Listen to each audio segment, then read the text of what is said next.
اعوذ باللہ من الشیطان الرجیم، بسم اللہ الرحمن الرحیم۔ السلام علیکم ناظرین، امید کرتا ہوں آپ سب خیریت سے ہوں گے۔ ایک دفعہ پھر حاضر ہے ہربلسٹ فیروز علی آپ کی خدمت میں۔ ناظرین، آج جو ہمارا موضوع ہے وہ ایچ پائلوری کے بارے میں ہے، ٹھیک ہے۔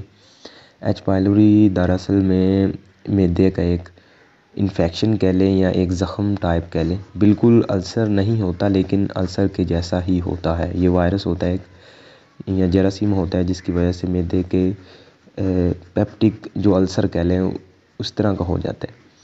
تو یہ بھی اگر پرانا ہو جائے تو بالکل السر ہی بنتا ہے، اور اس کی جو علامت ہے معدے کے جو اوپری مقام پہ فم معدہ پہ سوزش سی ہو جاتی ہے، اور معدے کے نیچے والی تہہ پہ بھی کچھ افراد کے سوزش ہوتی ہے، اور اس کے علاوہ بھوک کی کمی بیشی ہوتی ہے۔ کچھ لوگوں کو بھوک صحیح لگتی ہے لیکن کچھ لوگوں کو بھوک بالکل ہی نہیں لگتی۔ اس کے علاوہ کھانے کے فوراً بعد معدے کے مقام پہ درد ہوتی ہے۔ کچھ لوگوں کو یہ ہوتا ہے کہ جب خالی پیٹ ہو تب درد ہوتی ہے۔ تو یہ سب کی سب علامات اس ایچ پائلوری کی پازیٹیو ہونے کی نشانیاں ہیں، ٹھیک ہے۔ اس کے علاوہ جسم میں بھی دردیں شروع ہو جاتی ہیں، گیس وغیرہ کے جب اخراج نہ ہو تو یہ دردیں بھی شروع ہو جاتی ہیں، خصوصی طور پہ کندھوں پر، مہروں پر، اور سر میں بھی جب گیس جاتی ہے، سر کی طرف دوران خون زیادہ ہوتا ہے تو اس وجہ سے بھی سر بھاری پن ہو جاتا ہے، غصہ آنا شروع ہو جاتا ہے، بلڈ پریشر کا بھی ساتھ میں مسئلہ بننا شروع ہو جاتا ہے۔ تو اس کے علاوہ اور بھی مزید اس کی نشانیاں ہیں کہ کچھ لوگوں کو یہ ہوتا ہے کہ کھانے کے تقریباً 2-3 گھنٹے بعد مسئلہ بنتا ہے درد کا، تو اس کا یہ مطلب ہوتا ہے کہ آنتوں کا بھی ساتھ میں مسئلہ ہے، ٹھیک ہے۔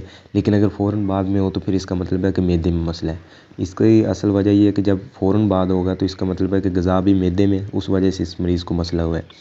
تو اگر 2-3 گھنٹے بعد ہوگا تو اس کا مطلب یہ ہوتا ہے کہ غذا ہضم ہو کے جب آنتوں میں گئی ہے تو وہاں مسئلہ ہوا ہے۔ تو یہ نشانی ہوتی ہے مریض کے چیک اپ کرنے کے دوران پتہ چلتی ہے یہ، ٹھیک ہے۔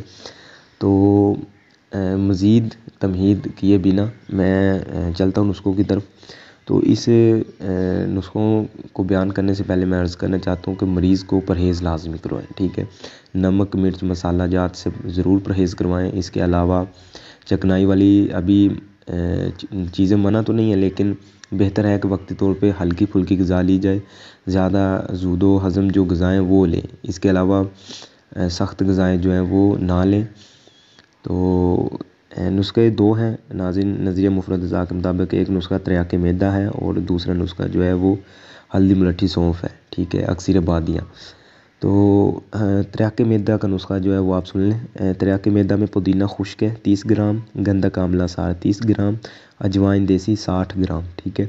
پھر سن لیں، پودینہ خشک 30 گرام، گندک آملہ 30 گرام، اجوائن دیسی 60 گرام۔ ان تینوں چیزوں کو آپ نے صفوف بنوا کے اچھی طرح کپڑ چھان کر کے، تو اس کی 1 گرام مقدار خوراک ہے ہمراہ سادہ پانی، تازہ پانی ہو جائے بہتر ہے، اور دن کے اندر 3 دفعہ استعمال کرنی ہے، 1 گرام مقدار خوراک ہے۔ اور دوسرا نسخہ جو ہے وہ اکثر آبادی ہلدی ملٹھی سونف، ٹھیک ہے۔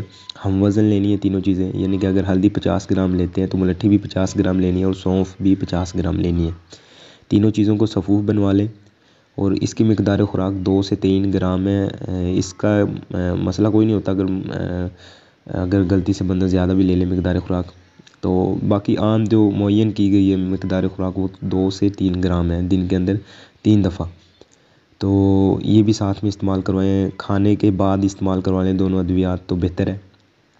تو مریض کو پرہیز رکھوائیں ابھی گوشت وغیرہ مسالہ جات سے، اور ہلکی غذا دیں مریض کو، زیادہ روٹی وغیرہ بھی پیٹ بھر کے نہ کھائے، اور باقی واک وغیرہ کرے، اور سانس وغیرہ جب واک وغیرہ کرے تو سانس کوشش کرے کہ لمبے لمبے لے، تاکہ اس کے دل میں بھی فرحت محسوس ہو، ایک